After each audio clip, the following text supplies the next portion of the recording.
Hi there. Welcome to the Sober Circle channel. Enjoy this speaker tape. Which is characteristic of me, a quite witty or funny saying to begin the meeting. I wanted something good to say about a lawyer, and we are all aware of the contribution that this profession has paid to the membership of our organization. And it pays them all, and I just couldn't come up with anything.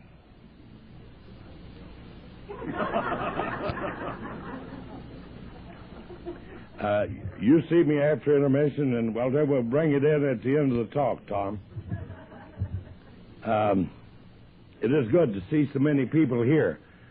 This intergroup meeting will be scheduled, I think, and continued on the third Saturday of each month throughout the rest of the fall and the winter and the spring. I think it offers an excellent time to have a showcase for Alcoholics Anonymous, and so if you desire, I think that you should invite guests or friends who have an interest in Alcoholics Anonymous and have them to come here and attend and join in the fellowship with us. Phil P., as most of you know, is, I don't know, are you a displaced Okie? No, no, he's never been here before. But he's from Newport Beach, California. My understanding is that he has a great message, and I'm not going to take up any more of his time. Will you help me make welcome Phil from California?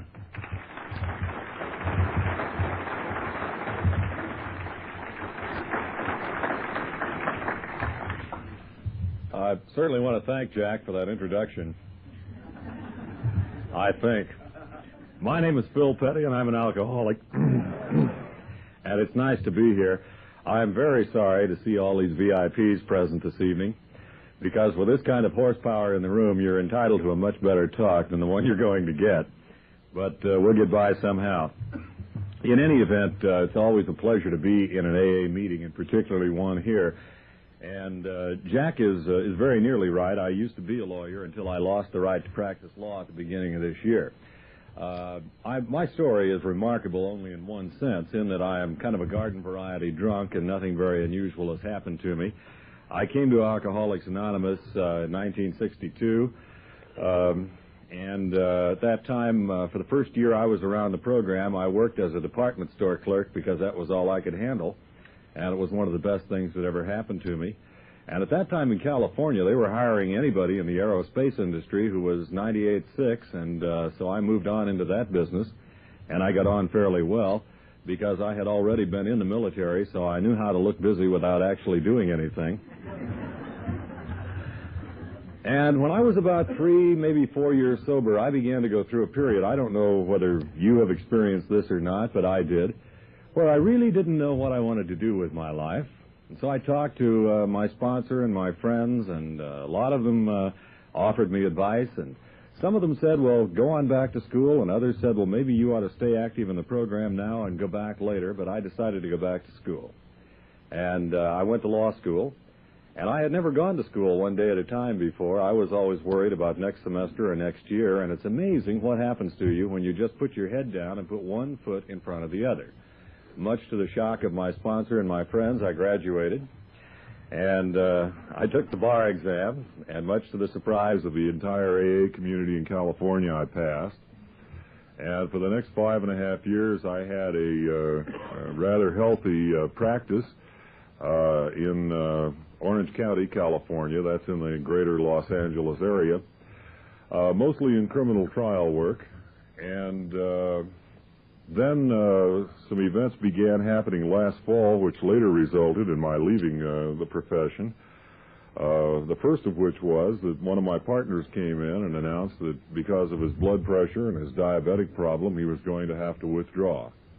And in typically alcoholic fashion, my first comment was not concern for my friend, but self-pity for me. What am I going to do?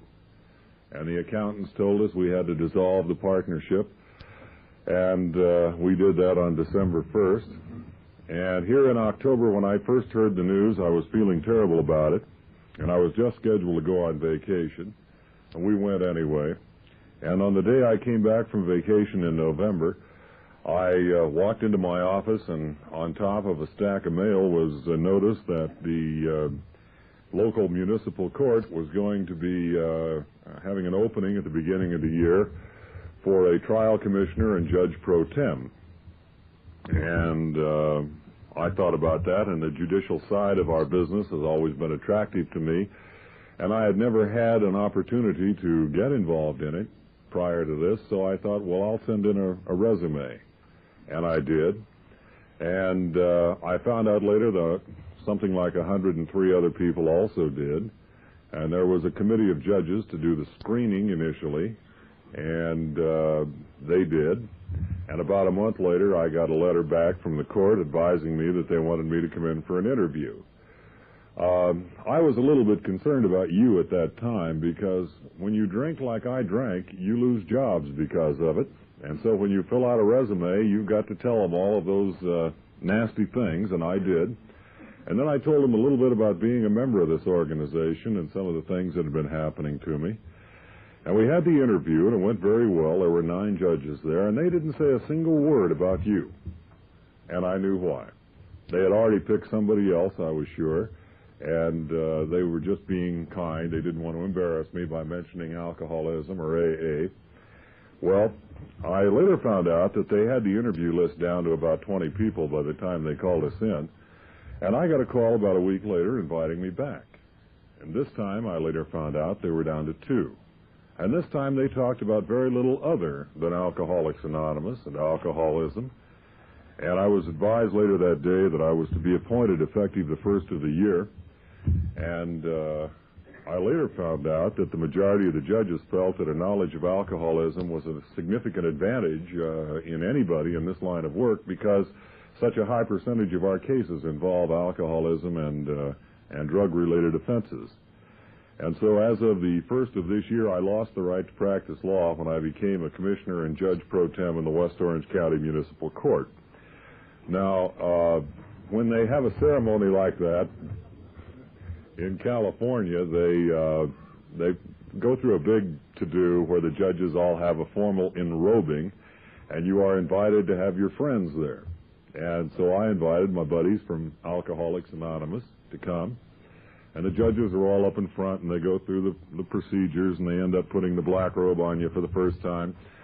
And I believe that is the first time in the history of that court when the judges were looking out at an audience who had served more time than they had sentenced people to.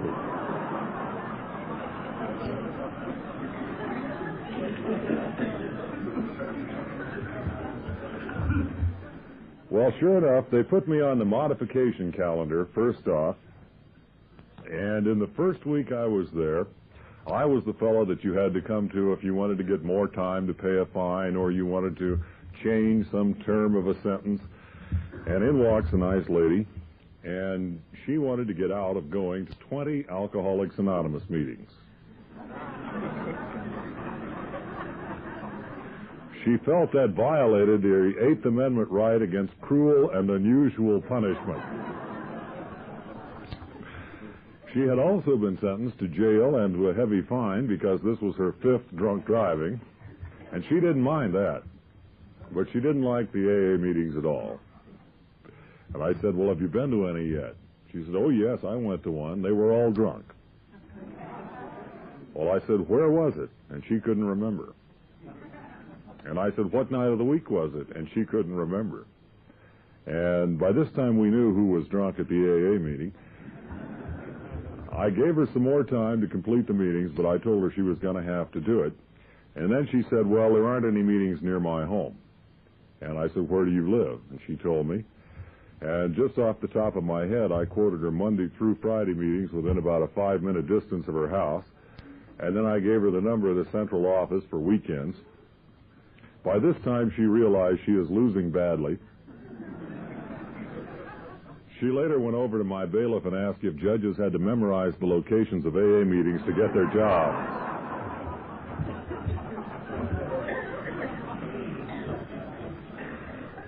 It's one of the risks you take in this business that you get into some unusual situations. About 3 months ago, I was at a meeting in Huntington Beach, California, and it was a good little discussion group that I go to whenever I'm free. And on this particular night, as the meeting came to a close, the secretary of the group got up and said that he would be happy to sign court cards for all of those who were there because they'd been ordered there by a court. And the meeting came to an end, and a nice, well-dressed little lady who was, I would guess, about 60, came over to me and asked me to sign her court card. And I said, I'd be happy to, ma'am, but I am not the group secretary. And she said, yes, sir, I know that, but you are the bastard who sentenced me here.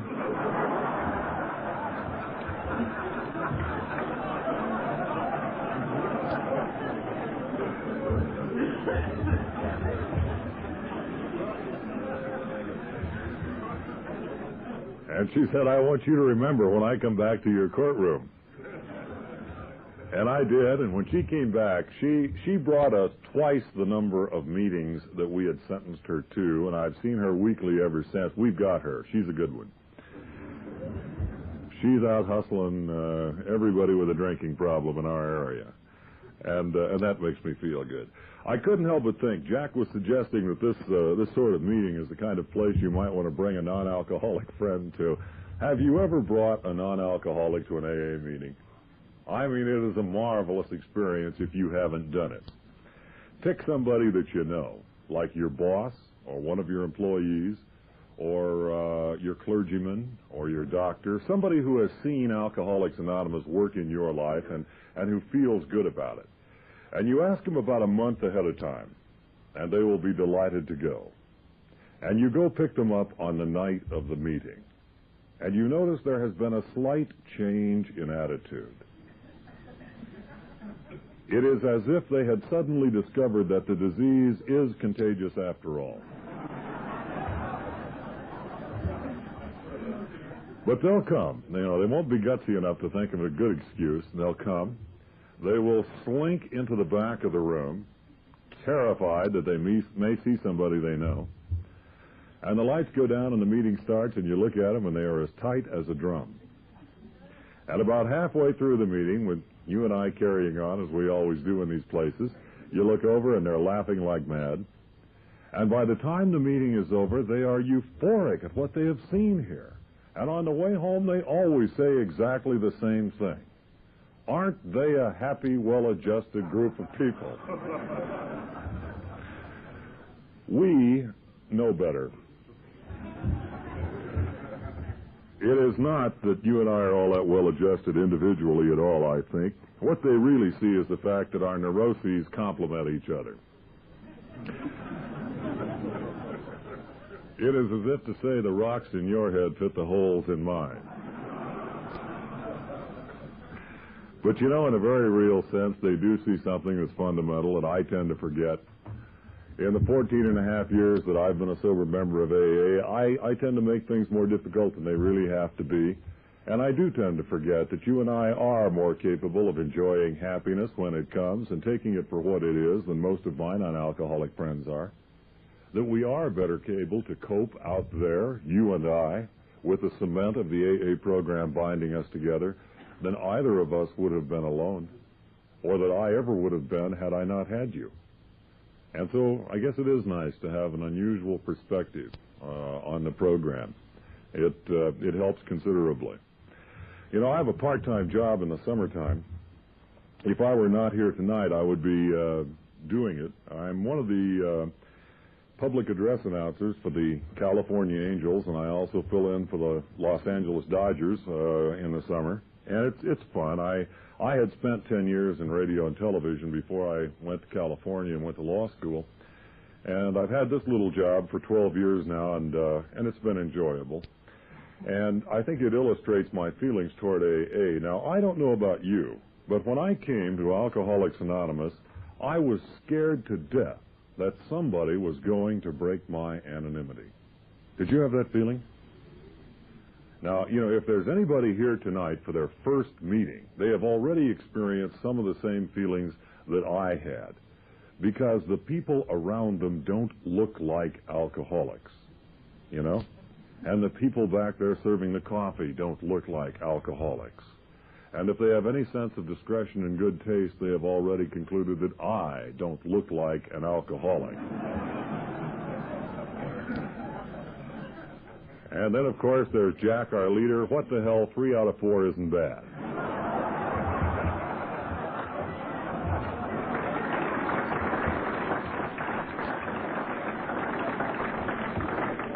Jack, we love you and we're kidding. But I was stunned on the occasion of that first meeting to walk into a room, shockingly like this one tonight, and to find out that the alcoholics present were cleverly concealed to look like ordinary human beings. Because I thought that the way my anonymity would be broken would be that I would go to an AA meeting and then one or more of the members would see me on the streets in the days or weeks to follow and, God forbid, would speak to me. And then everybody would know. Because you were supposed to look like alcoholics. Now, in the years that I have been a member of this fellowship, I have been to meetings on several continents and on a regular basis throughout the period of my sobriety. I suppose I have seen tens of thousands of alcoholics in various states of repair during that period of time. And I am happy to report that in all of those meetings, I have seen fewer than 10 people who looked like alcoholics, all of whom turned out to be members of Al-Anon.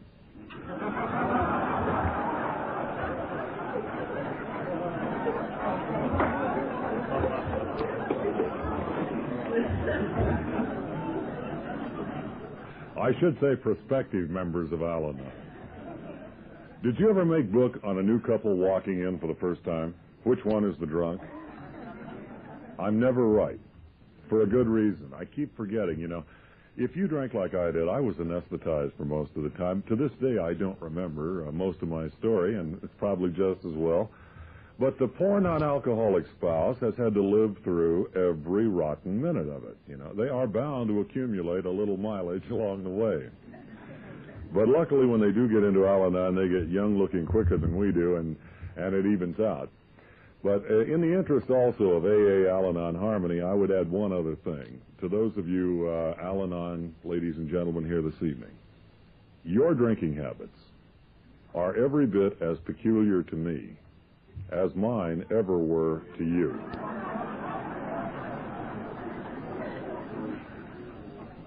My wife is currently quaffing it down at the rate of about a fifth every 2 years. I mean, 2 of those little plastic drinks they give you on an airplane will get her all the way to Tokyo. You know. I turn down drinks if I knew there weren't any more than that in the offing. But in any event, God love them, I'm all for the Al-Anon program, and it's been every bit as dramatic in its way as Alcoholics Anonymous has, and we would be lost if we didn't have both working together. In any event, when I was new to the program, I didn't want anybody to know that I belonged here. I thought this was society's basement. I mean, I thought you couldn't really go any lower than Alcoholics Anonymous, right?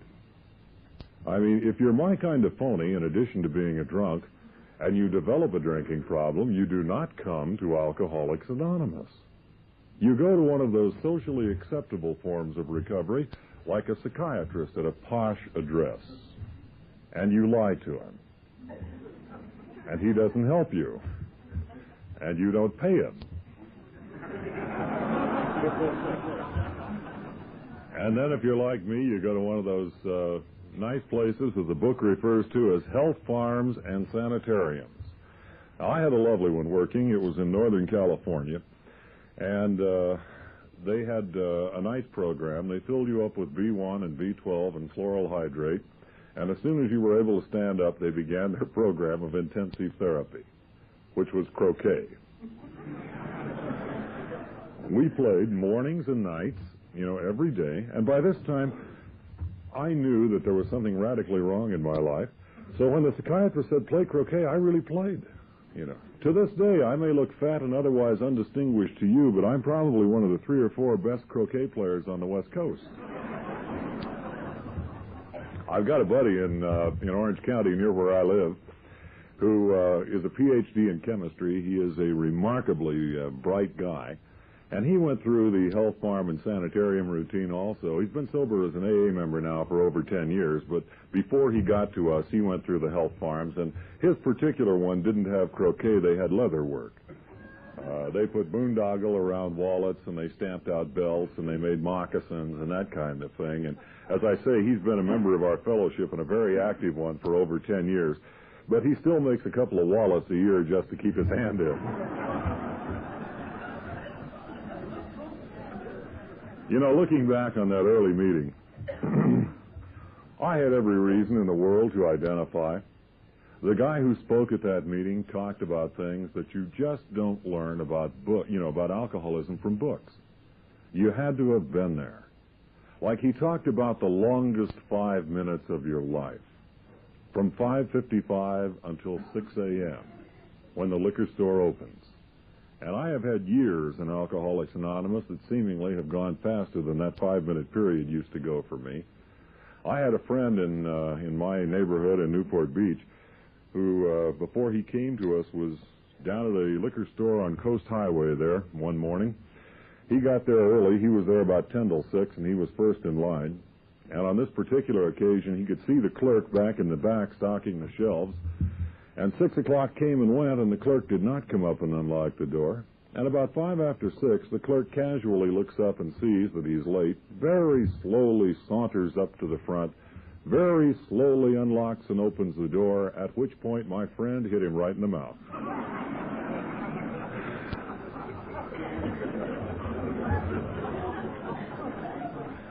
And I knew exactly how he felt. But still in all, I don't know why I didn't identify in those early meetings, and to this day I cannot say that it was any one individual or any one thing that was said. All I know is that on the occasion of my first meeting, I thought you were about the funniest looking bunch of people I had ever seen, and for some strange reason, about 3 months later, I wanted to be like you, and I didn't know why. And I went from a position of being extremely concerned about my anonymity to a position of telling people. And I do tell them today that I'm a member of Alcoholics Anonymous for several reasons. One of which is I have never been offered a drink by anybody who knew, and so I don't have to think up all those funny stories if I happen to be at a party where liquor is served, like my stomach is bothering me, or I'm thinking of becoming a Mormon or something like that. Secondly, it's a good source of newcomers. I'm amazed at how often your non-alcoholic friends of days, months, or years past will come to you when they or a family member or a fellow worker develop a problem. And third, and perhaps most importantly, I am proud of you, and I'm delighted with what you have done with my life. And so I do it out of a sense of egotism, which I suppose is wrong. But I'm very happy as a member of Alcoholics Anonymous, and I don't think that alcoholism is a stigmatic illness. I refuse to believe that I am handicapped to any greater degree than I personally put on it. I found when I started working as a public address announcer for the Angels and the Dodgers, this was back when the Angels were still playing in Los Angeles before they moved out to Orange County, closer to where I live. I was the only member of the press box who at that time was a member of AA. And I told them in the beginning, and they were blissfully unconcerned. All they wanted to know was, will you show up on time for work? And in the last, I guess this is my 13th season I'm completing now. I think I'm the only employee there who's never missed a day. But in any event, I noticed after I'd been there for about a year that we got one of the sports writers. And in the years that have now passed in the press box, I've been keeping track, and we're doing rather well. As of last week, when I worked my last game, we had 2 1/2 sports writers who are members of AA. We'll get the other half of that third one sometime before the end of the year, unless his liver goes completely. We have 2 switchboard operators downstairs. We have a parking lot attendant. We have 2 of the scoreboard operator's brothers. And the scoreboard operator isn't looking that good. And it's a joy to be around those people. I can recall last year I was working a game at Dodger Stadium in April, and it is a cold ballpark if you work a night game in the early part of the season. And as I recall, it was about the 7th inning, And we were all jumping up and down trying to keep warm because the press box is not enclosed, and it was very chilly. And at that time, some crisis or other came up in the ballpark, and I sit right next to the public relations director. And the president of the Dodgers was over there, and one of the vice presidents, and one of the broadcasters, and they were all talking, and they're all jumping up and down trying to keep warm. And right in the middle of this, out comes the press box waiter, immaculately attired in a dinner jacket and a ruffled shirt. He's carrying a silver tray with a silver coffee service on it and one china cup, walks right through all the executives, puts the cup down in front of me, and pours me a cup of coffee. And he smiles sweetly and says, "I thought you might like this," and walks out. And I'm looking at them, and they're looking at each other, wondering, why are we taking such care of the part-timers? And, of course, there was an obvious reason for it. The public relations director of the Dodgers and the president of the team and none of the other executives are members of Alcoholics Anonymous. But the press box waiter is.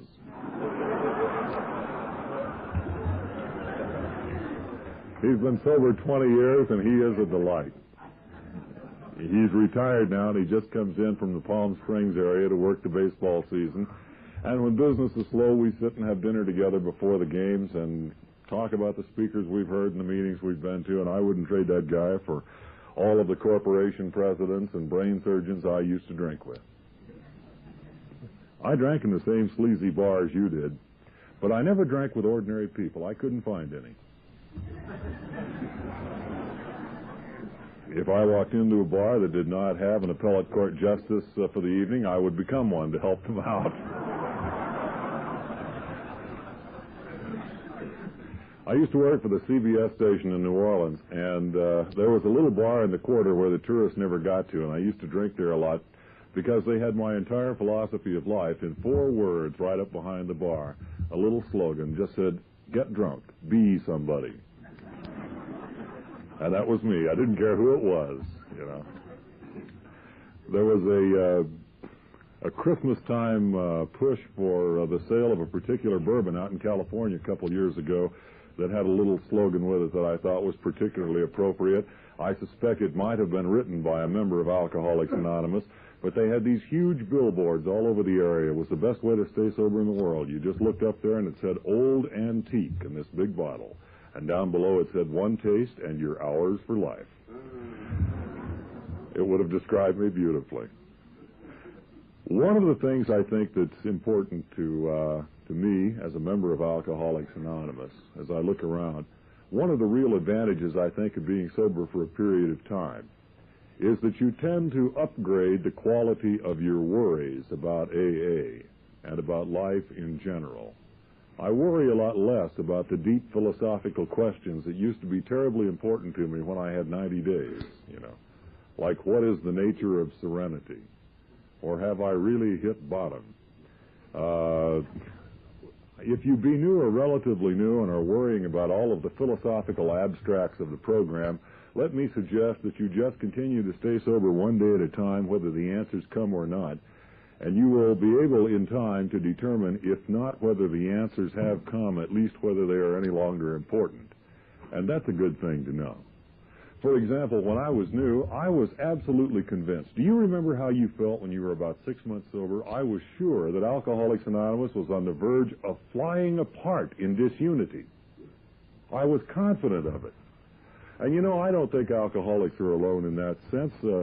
You can recall, I'm sure, the story back in the Second World War when we really had 2 enclaves of AA members, one in Akron and one in New York.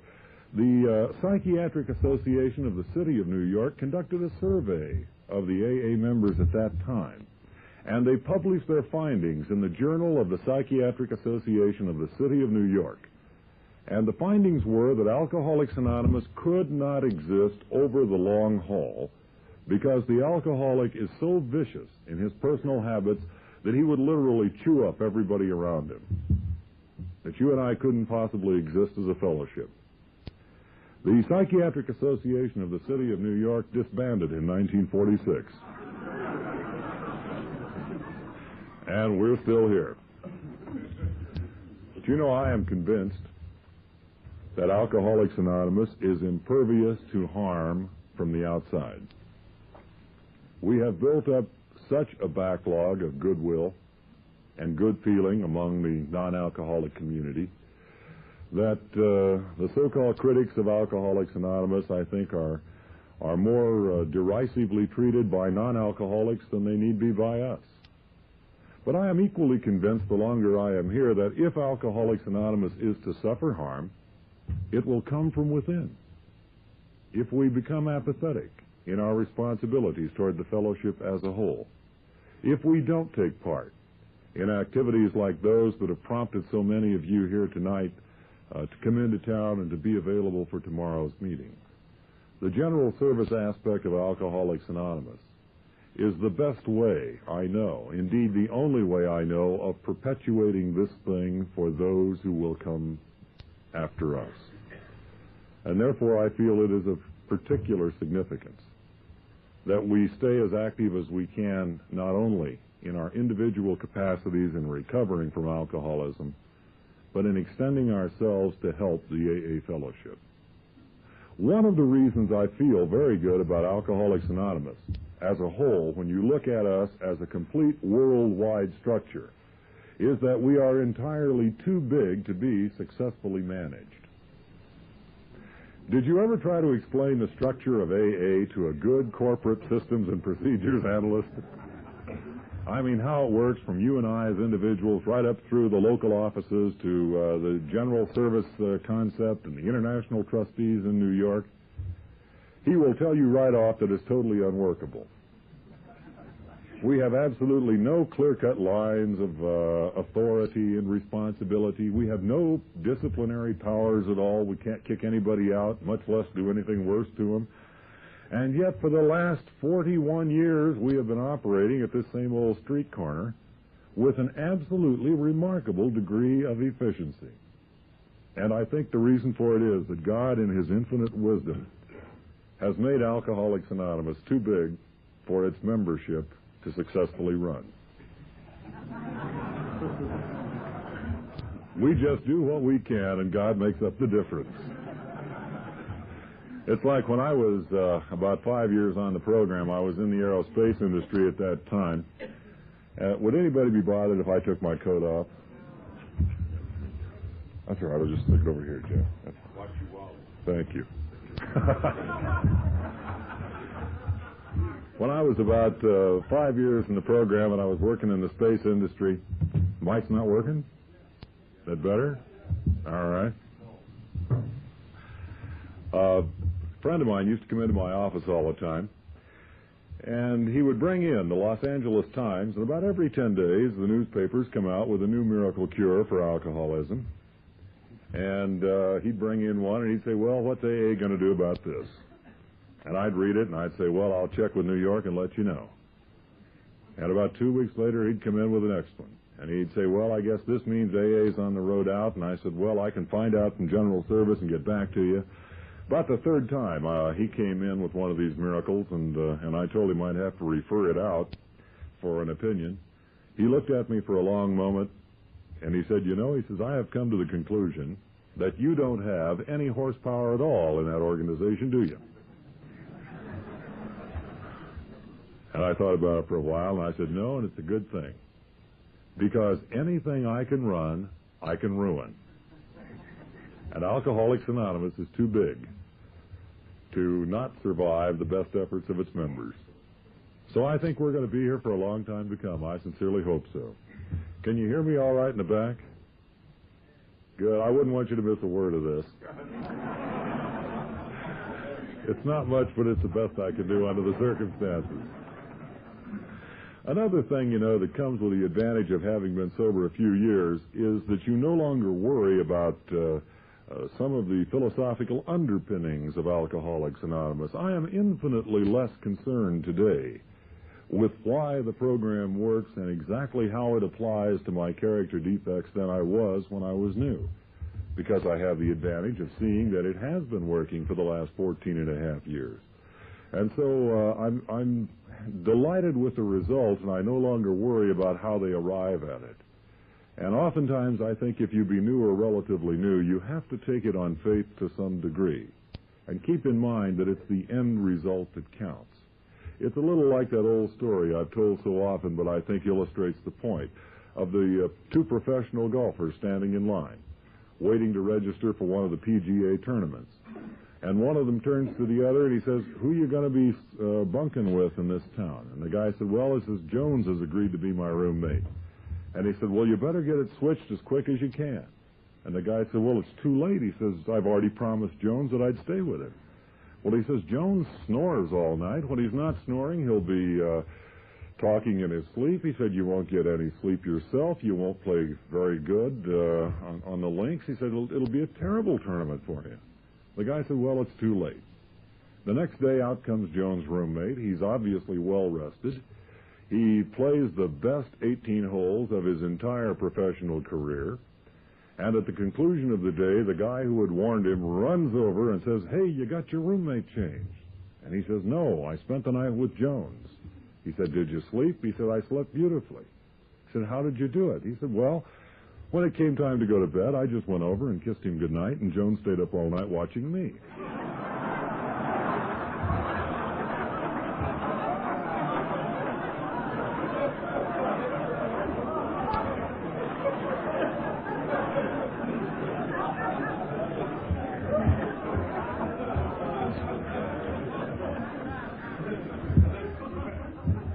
It might not have been practical, but it worked.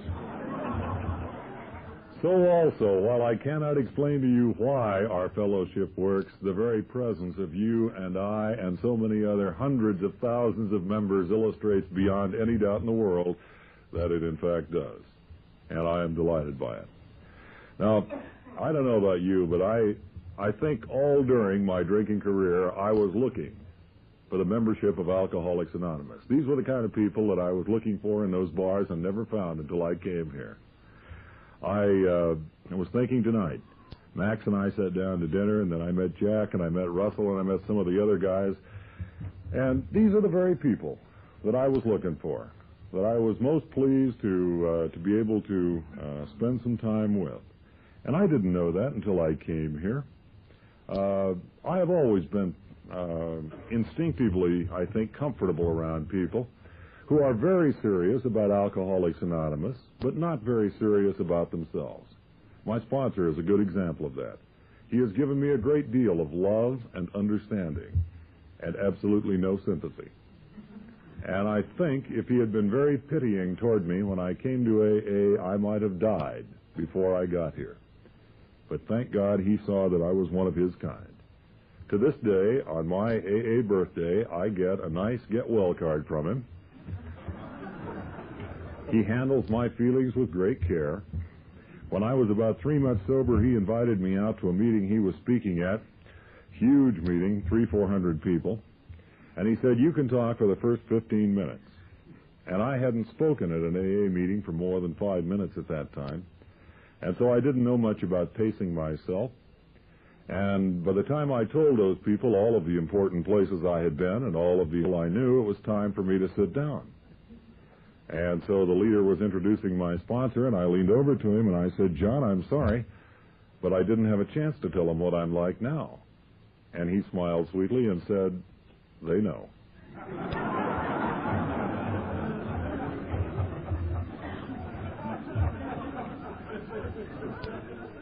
I've had about the same degree of loving care ever since. And you know, those are exactly the kind of people that I am most comfortable around in Alcoholics Anonymous. I got about a dozen guys out in the Southern California area who I always seem to be attracted to in times of stress. If you be relatively new, do not believe that every day will be better than the one before simply because you are staying away from alcohol one day at a time. We are cyclical human beings, and some periods in our lives are going to be better than others. And if you get an occasional down period, it only means one thing. You're human, damn it, and there's nothing wrong with that. And when it happens, get somebody around you. I keep a brain trust of about 12, so that if any of them are on vacation, I've got others in reserve. Somebody you can go and talk to. You know, I need you much more desperately today than I did when I walked in here. because of reasons that I only found after I arrived. Let me give you an example. If all of the problems and crises in my life were adult and dramatic and very serious, you could all go home. I could stop the first guy I saw out here on the street and tell him about it, if it was the illness of a loved one or the loss of a job, and I'd get a standard amount of sympathy.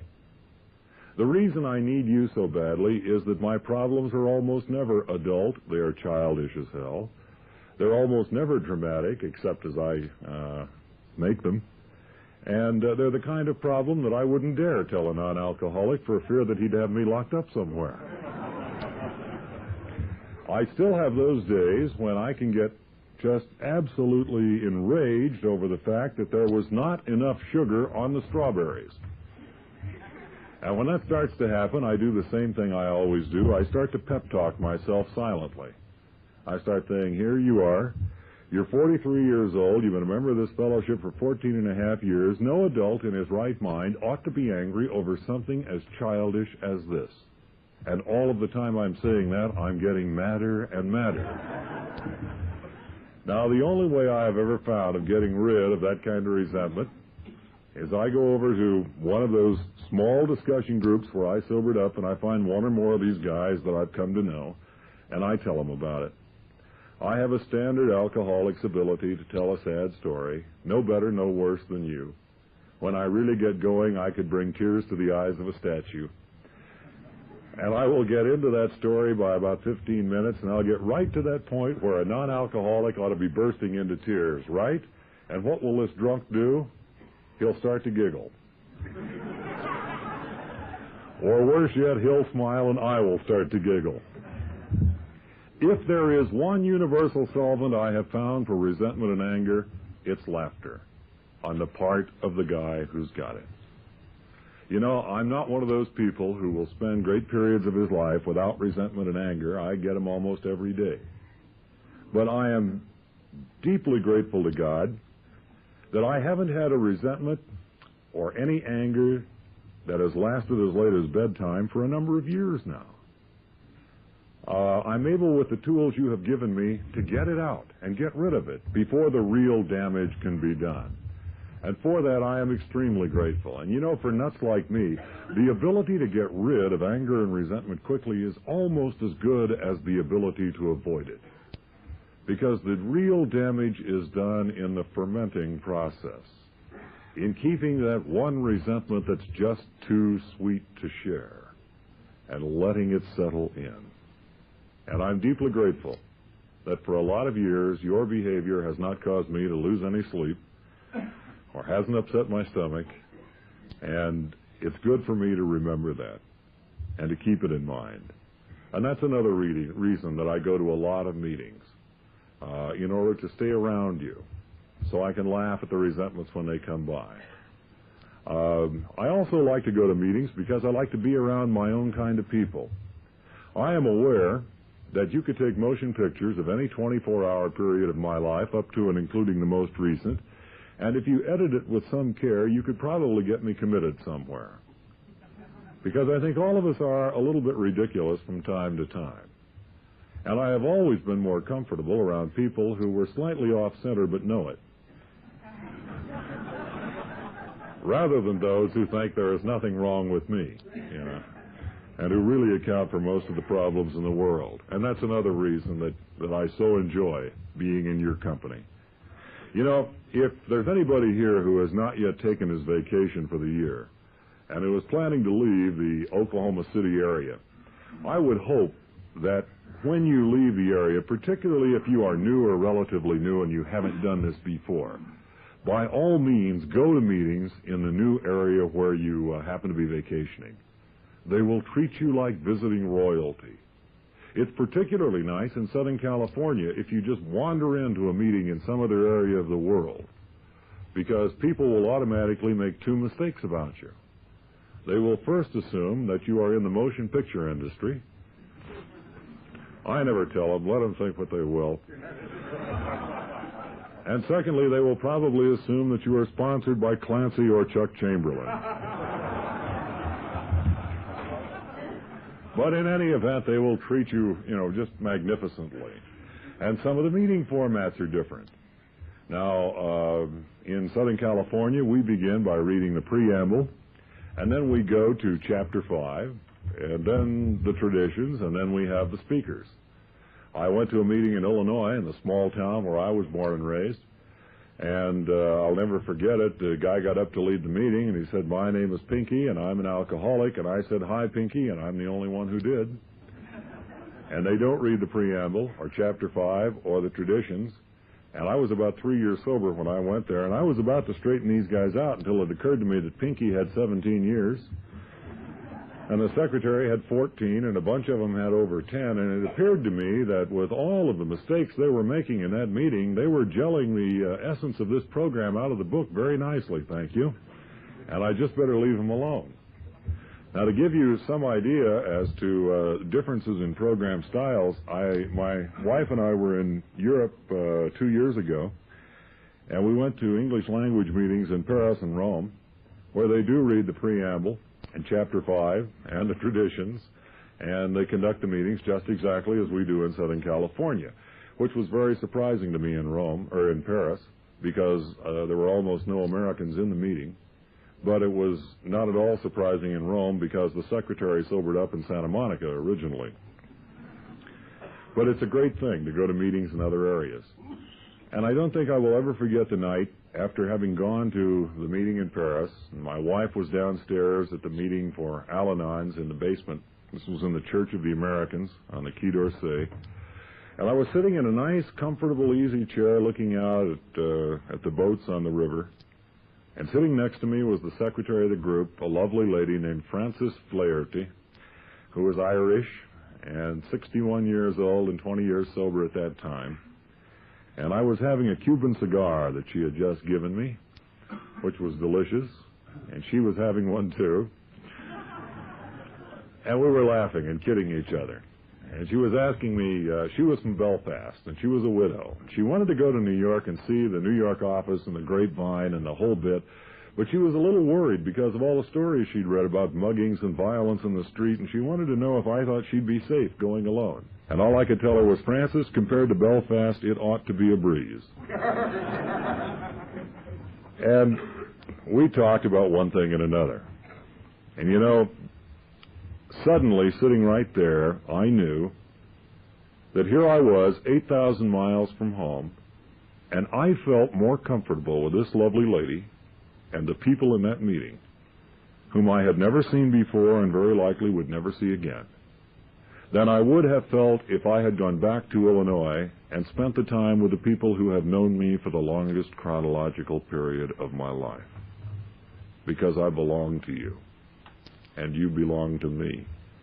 I am the original loner who, like every other drunk, walked into an AA meeting and suddenly found the family and the friendship and the love that he really didn't think existed. And I am absolutely convinced that despite the fact that prior to the onset of the symptoms of alcoholism, when you and I may come from a wide diversity of backgrounds and we may have nothing in common on the outside, once the symptoms of this illness strike, you and I become so much alike that the differences in our backgrounds become completely insignificant. The similarities in your life and mine are so strong we could almost tap dance on them. And that's something I never knew until I got here, and something I am extremely grateful for. I am particularly grateful to be a member of a fellowship which teaches from the very beginning that we are dealing here with a basic program of attitude control. It never occurred to me when I walked into Alcoholics Anonymous that there was anything wrong with my thinking. I thought I drank too much. And I was conned badly. And so is everybody else who's ever walked into AA, thinking he was only going to deal with a drinking problem, by finding out that the Alcoholics Anonymous program is successful because it is it is the only program that I'm aware of that doesn't treat alcoholism as if it were a, quote, drinking disease, end quote. The symptoms of alcoholism have nothing to do with your drinking pattern or mine. other than in the absence of control. We don't have any two people in here who drank exactly the same brands at exactly the same time with exactly the same fingers around the glass.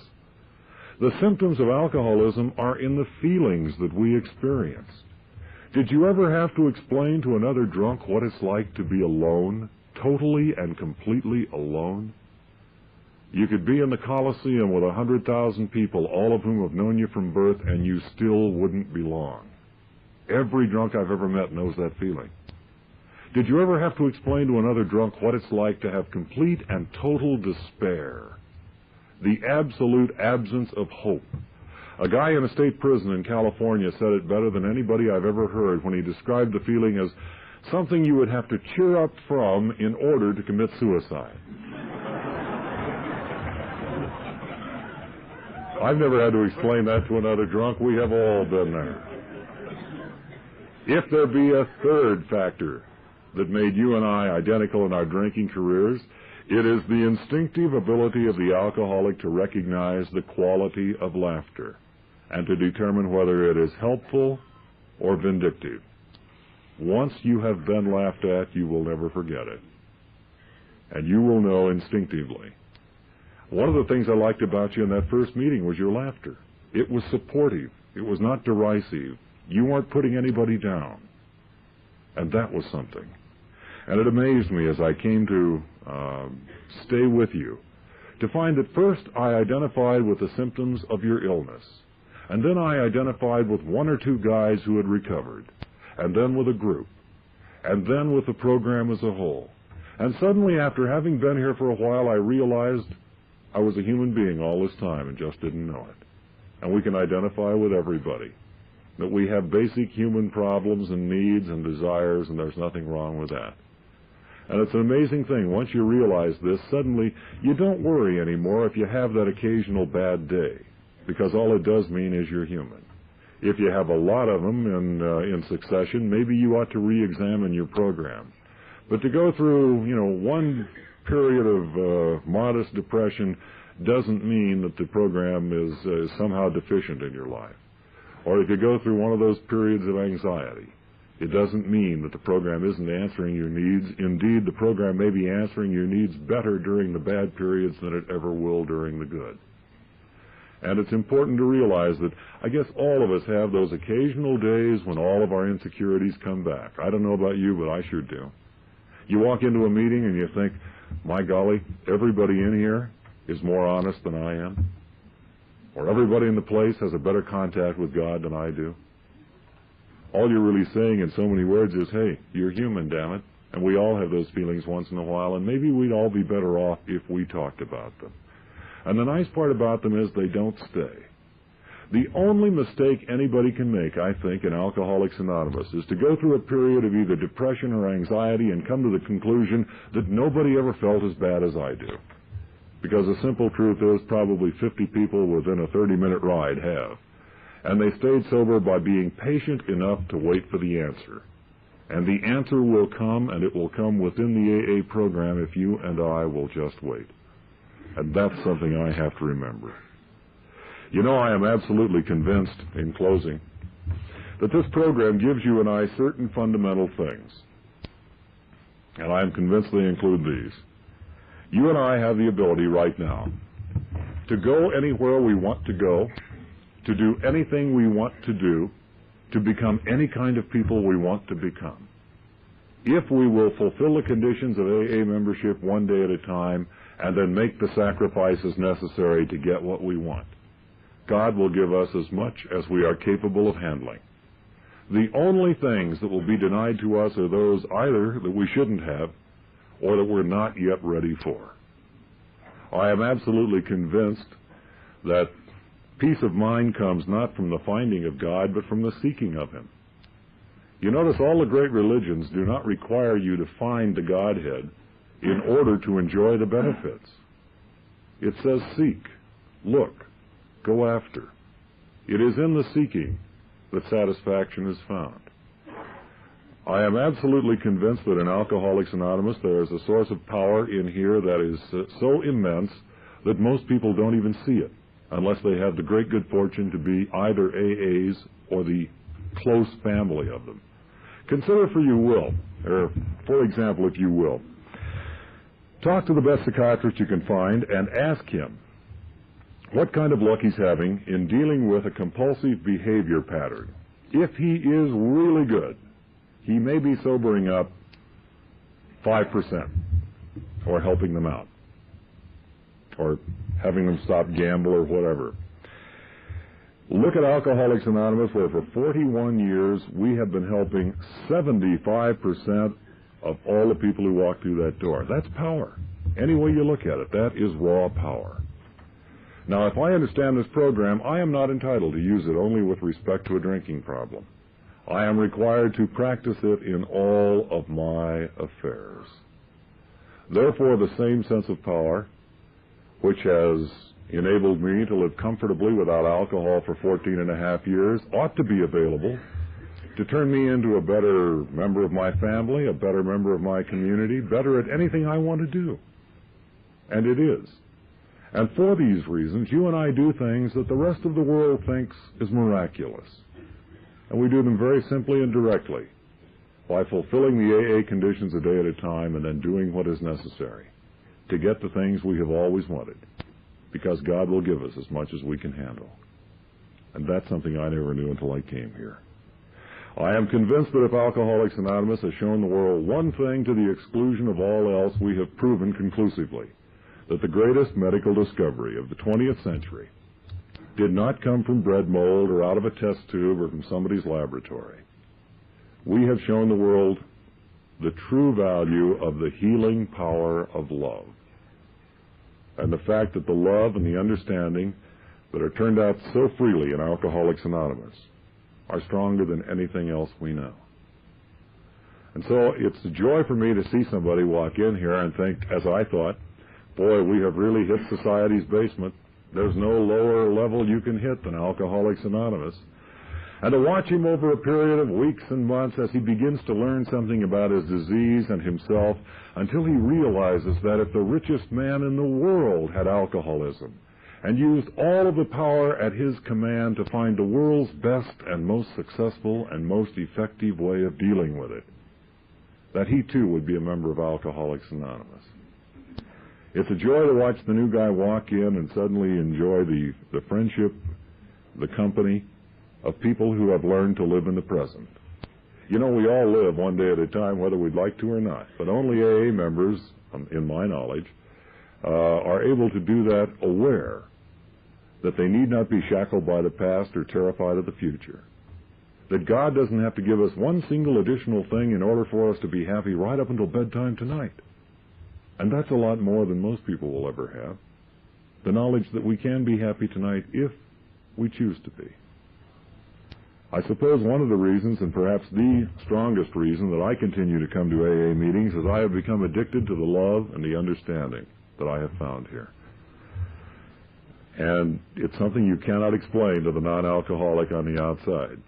I still have relatives, including some that I saw on this trip to Oklahoma, who will get you off to the side in a quiet moment and say, do you still have to go to those damned meetings? And I used to try to explain it, and now I just say, yes, I'm a tough case. They haven't cured me yet. How do you tell somebody you've become more addicted to the love and the understanding in Alcoholics Anonymous than you ever were to the stuff that brought you here? It's a great thing in your recovery when you realize the intensity of the love being focused on you. And when, having been hurt and having built up all of those defense mechanisms and all that shell around you, you can begin for the first time to realize that you are returning some of that same feeling. And it's a marvelous feeling to be able to look out at a room full of people in Alcoholics Anonymous and to say honestly and openly, I love you, because I do. Thank you for having me.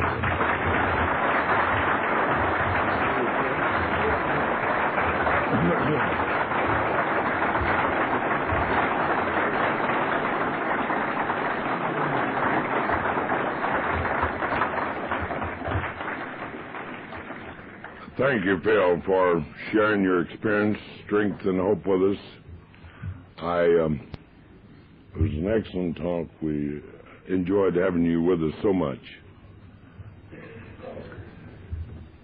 I would be remiss, I forgot to mention a while ago that our state chairman, Elizabeth E., had celebrated her 18th birthday yesterday. Elizabeth, will you stand up so we can give you an applause?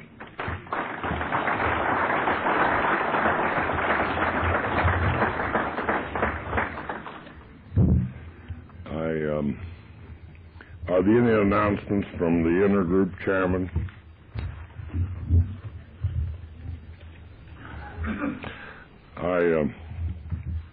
Phil, I wanted you to know that here in Oklahoma, we do have the big book, and we generally read from chapter 5, but I didn't want to take any of your time, but if you, with your indulgence, I will close from the big book. Our book is meant to be suggestive only. We realize we only know a little. God will constantly disclose more to you and to us. Ask Him in your morning meditation what you can do for the alcoholic who still suffers. The answer will come if your house is in order. It is obvious that you cannot transmit something that you do not have. See to it that your relationship with Him is right, and great events will happen to you. This is the great fact for all of us. Abandon yourself to God as you understand God. Admit your faults to Him and to your fellows. Clear away the wreckage of your past. Give freely of what you find and join us. We shall be with you in the fellowship of the Spirit, and you shall surely meet some of us as you trudge the road of happy destiny. May God bless you and keep you until then. Is the bucket ready?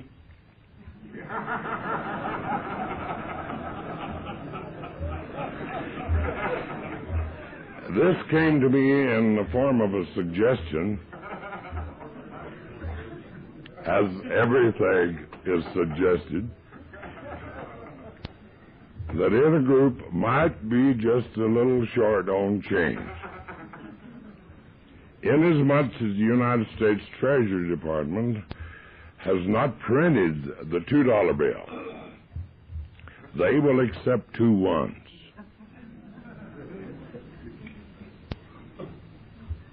As the old saying, don't give till it hurts, give till it feels good. Is the buckets going around? I haven't seen them. Don't use my hat. I had to get that blocked the last time.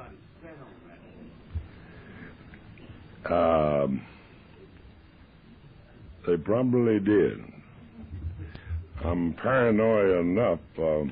I thought Phil was going to start making jokes about me, and as much as he probably has had been under the influence of Clancy, he should have learned the first law of survival on who gets to talk last. Our delegate is here. Clark, I'm sorry I didn't see you there. Will you stand up?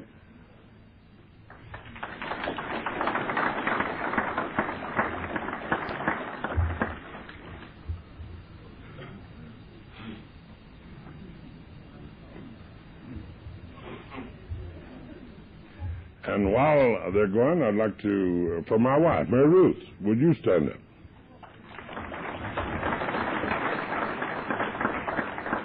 Ray,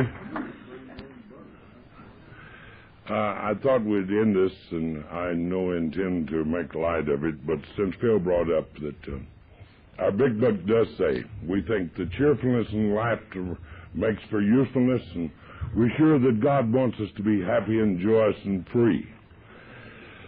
I've got Ray here, and I think through some type of coercion or maybe cajolement that we might get a drunk joke. Ray, have you got a drunk joke? Yeah, I got it. Hi, everybody. I'm Ray Waterbury.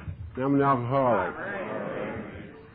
I was recently, by the way, I'm a psychiatrist, too.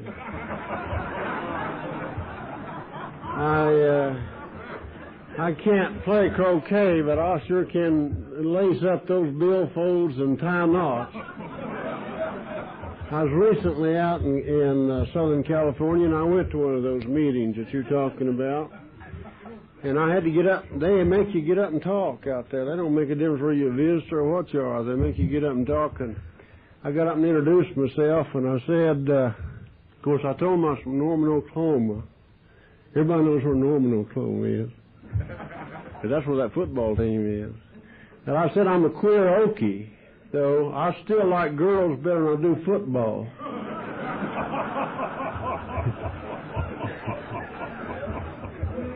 I usually tell stories down there at Norman about while the bucket's going around. Is the bucket still going? You got one time one short when we were about $10 short. You got $10.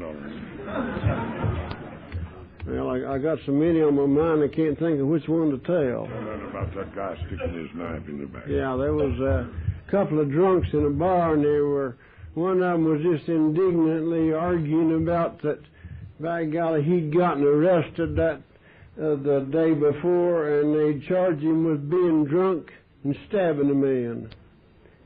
Now, he said there's two things I don't do. One of them, I don't get drunk. I'll just drink 2 or 3 beers all the time. I'll never do drink any more than that, and I can prove that by anybody in this bar. And he said, I don't ever lie. He said, I don't ever tell a lie. He said, they arrested me for stabbing this man, and he says, I'd only had 2 or 3 beers, and I was standing there cleaning my fingernails, and he ran around the corner into my knife. 3 times.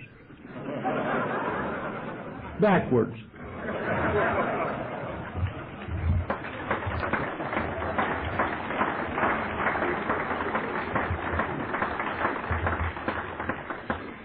Again, in speaking on behalf of the committee and for all of our guests, and indeed all you normal people who come here tonight, we hope that you feel most welcome and please return.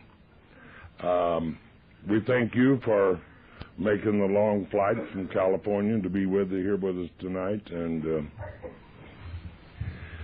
can we all stand and hold hands? And those of you who will, we will repeat the Lord's Prayer or pray the Lord's Prayer.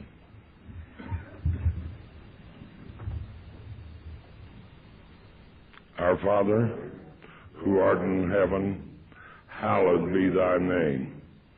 Thy kingdom come, thy will be done, on earth as it is in heaven. Give us this day our daily bread, and forgive us our trespasses, as we forgive those who trespass against us. And lead us not in temptation, but deliver us from evil. For thine is the kingdom, the power, and the glory forever. Amen.